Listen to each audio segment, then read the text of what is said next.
The Silent Call. Chapter 1. The First Call. Lena Carter had worked as a 911 operator for nearly 8 years, and in that time, she had heard it all. Panicked voices reporting break-ins, children whispering in fear as an intruder lurked nearby, and the occasional prank call that wasted valuable time. But nothing compared to the call that came in on the night of October 15th. 911. What's your emergency? Lena said in her usual calm, professional tone. For a moment, there was only silence. Then, just as she was about to disconnect, a faint whisper crackled through the line. Help me. Please. Lena straightened in her chair. Ma'am, can you tell me your location? The whispering voice wavered. It's here. It won't let me go. Who won't let you go? What's your address? Lena's fingers hovered over the keyboard, ready to dispatch officers. A burst of static followed, then a strained, breathless 101 Willow Lane. Hurry! Lena immediately entered the address into the system. Her brows furrowed. Ma'am, are you inside the house? Is the intruder with you? But the line had gone dead. Her colleague, Daniel, leaned over. Something wrong? Lena hesitated. 101 Willow Lane. Someone called from there, but it sounded strange. Daniel's expression darkened. That house has been abandoned for over 10 years. Chapter 2. The Vanishing Presence. Despite her initial unease, Lena followed protocol and dispatched officers to the address. Within minutes, Officer Ray Delgado radioed back. Dispatch, we're at 101 Willow Lane. No sign of forced entry.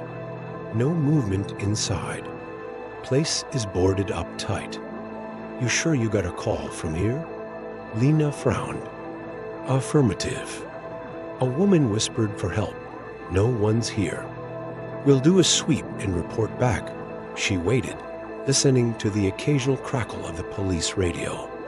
5 minutes later, Ray's voice returned, tinged with something she rarely heard. Uncertainty. Dispatch up. There's something you should see. Go ahead.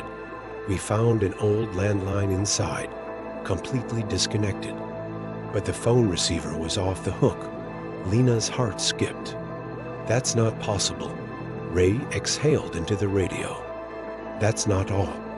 There were fresh footprints in the dust. Barefoot, leading from the phone to the center of the room. But nowhere else.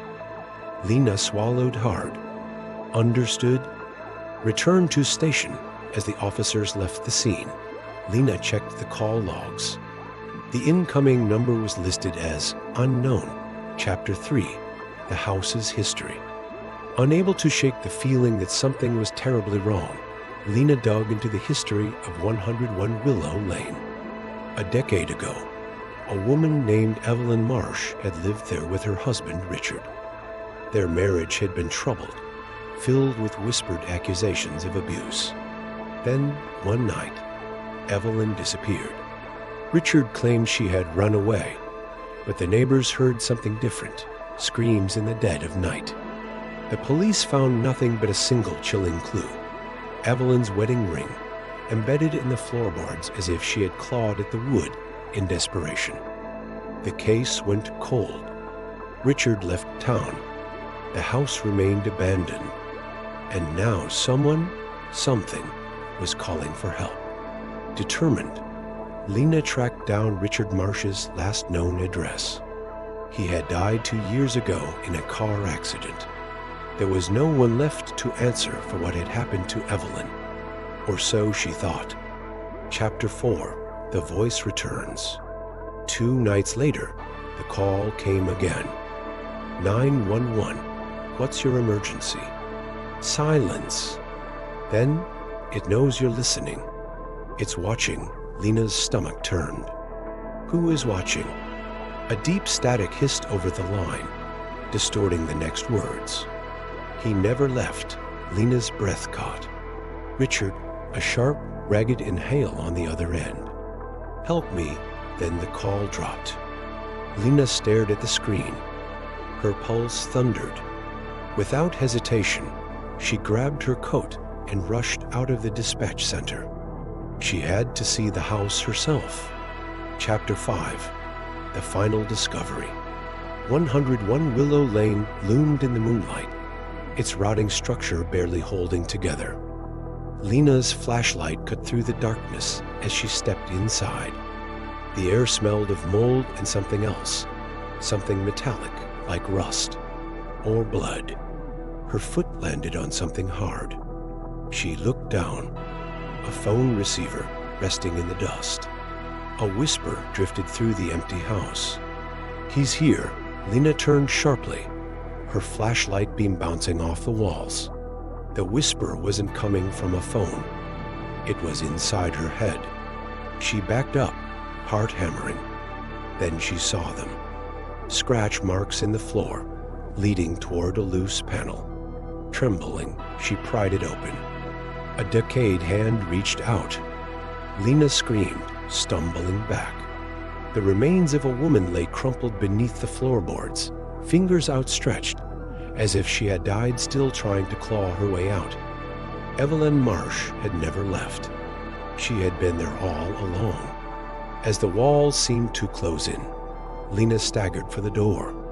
But then, a final whisper reached her ears. "Thank you."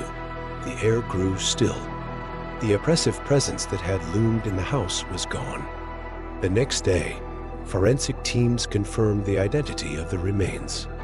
The case of Evelyn Marsh was finally closed, but the phone calls never stopped. Weeks later, a new 911 operator picked up a silent call. "Hello,